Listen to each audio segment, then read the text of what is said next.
Hey guys, it's Christine. I want to say thank you so much for being here today. Also, I want to tell you guys that I'm so appreciative of having 10,000 subscribers. Thank you for all the support and the community and all your comments, all your questions.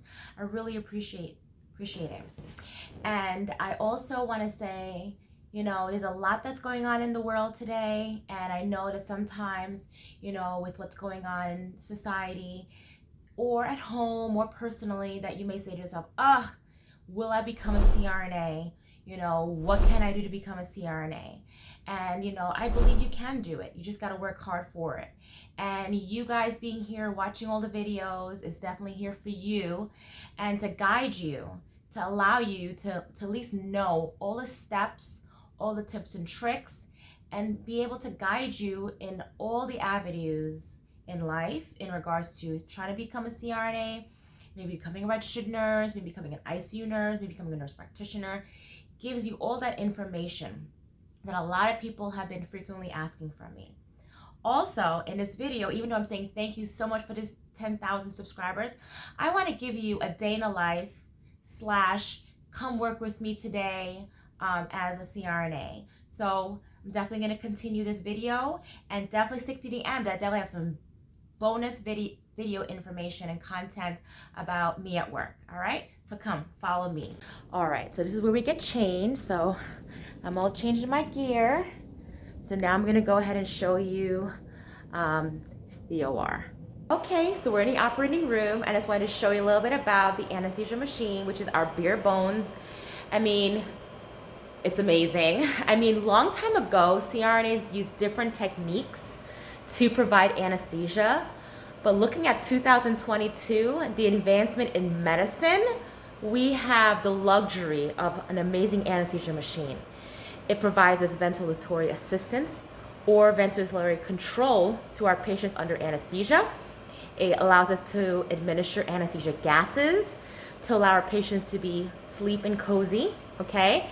We also have monitors that monitors, an ASA monitors that monitors your heart rate, your blood pressure, your breathing, all slew of stuff, okay? And we also have the equipment available to provide safe and effective anesthesia. So let me show you our anesthesia machine. So this is one of the more newer models, literally, of anesthesia machines. Now, a lot of the anesthesia machines are different, and every hospital is a little bit different, but nowadays they are pretty digital and very modern. So you have access to ventilatory support, as well as you have your anesthesia gases, to administer your anesthesia gases.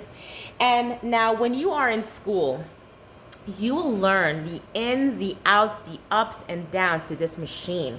You will understand the physics standpoint to the machine, the vaporizers, how everything functions. You're gonna know how everything works, from the pipeline to the cylinders to all the different limbs of the machine, how the vaporizer works. It's so amazing. It's so cool. I know it might seem a little dorky, but honestly, it's really so cool, and it's very detailed. Of course, when you're at the hospital, when you get, as you have a lot of these experience, you don't remember everything about inside the machine, right? When you're a student, honestly, when you graduate, you're one of the most smartest people, when you graduate.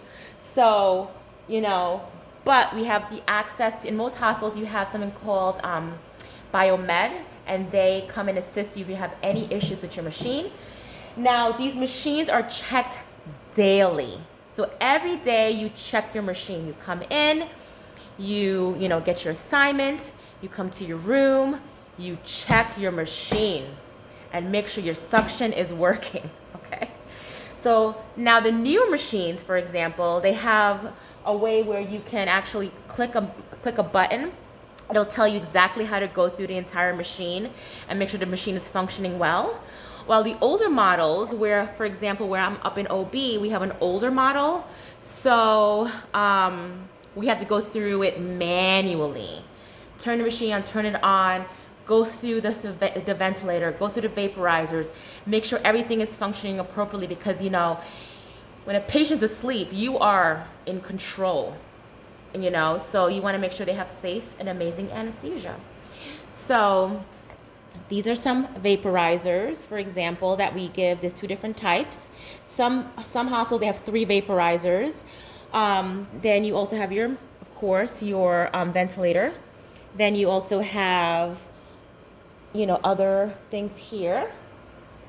And then you have, of course, like your, you know, where your EKG, your blood pressure, your oxygen saturation, your BIS monitor. Depending on the type of case, you may have an arterial line where you're monitoring beat to beat of a patient's blood pressure. It also attaches to this machine. And now we have an electronic health record, so we use a computer, okay? And so it takes all the information that's going on the anesthesia machine as well as the monitor, and it goes into our chart. Of course, we have to, you know, do different actions, for example, to make sure everything is in line for your patient. But yeah, it's pretty cool, you know, and I'm so excited to show this to you. So this is an example of the emergency drugs that you'd have, you know, for a case.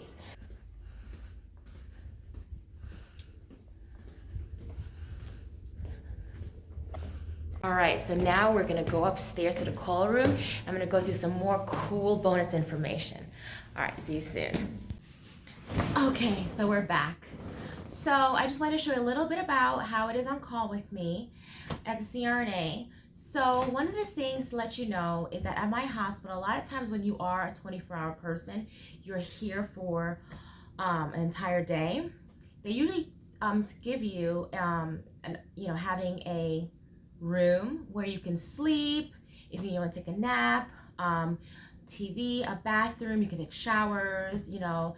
And at our hospital, we have like a big cupboard where we have all of our personal stuff that we keep here, and we get our rooms cleaned daily by the staff, the cleaning staff. And it's pretty nice. So sometimes it's very busy, you're barely ever in the call room. But then there's some times where you get to just relax and take it easy, and then you just see patients. So for me, for example, since at night, usually around 5 o'clock in the afternoon, there are patients who come in for, since I'm an OB, they come in for induction. And so I would see them, you know, get their history, get a pre-op evaluation, and then I will go ahead and get a consent for anesthesia for, you know, if an epidural, if they want an epidural, or if there's an emergency C-section. We get everything, all the paperwork organized. Then we place orders in the computer, you know, and the nice thing about our hospital is that we are supervised by the OBGYN. So we're pretty much independent up here. We don't really have any guidance of an anesthesiologist. However, if it's a true emergency or really a C-section that's really, you know, really sick, a lot of times the anesthesiologist will come in, but we'll already have the case started, patients probably already on the table, and a lot of times when they do come in, it's already finished. But just in case we need a second set of hands, it's always nice to have someone to come in. But in general, when we do place our, you know, epidurals, it's all independent. We do it ourselves, you know, with the assistance of a nurse, you know, basically helping with the patient. So it's really nice, you know, at any time now, I can be called for a C-section, I can be called for an epidural, a patient comes in, you know, it could be a case downstairs that they need a second set of hands, and I'm always ready and available. And so that's pretty much it. So I want to say thank you so much for these 10,000 subscribers. And if you're not subscribed, definitely subscribe and hit the bell so you don't miss anything. So I would love for you to be a part of this community where I'm all about like helping you thrive. That's why I have Thrive CRNA. Because when I was a nurse and I wanted to be in the ICU, and then also then deciding to, you know, go and become a CRNA, I didn't know anything. I had to do a lot of research. I had to figure it all on my own. So since I have all that knowledge and experience, I just want to share it to you guys, you know, give you guys some help, because I've been through it. I know what to expect. I kind of know the road. And well, I do know the road. So I want to help you. And so, I have so many videos on YouTube that you can look over about how to become a registered nurse, how to become an ICU nurse, how to, application process of, to become a CRNA, when you are a CRNA, some tips and tricks. I'm definitely here for you. And I'm so excited for our journey for 2022. And I'm so excited for our journey to grow. And I'm so excited to be here as your mentor and teaching. So if you want to learn anything about becoming a CRNA and how to become a CRNA, definitely click one of the videos over here, and I'll see you in the next video. Thank you so much for watching. Bye.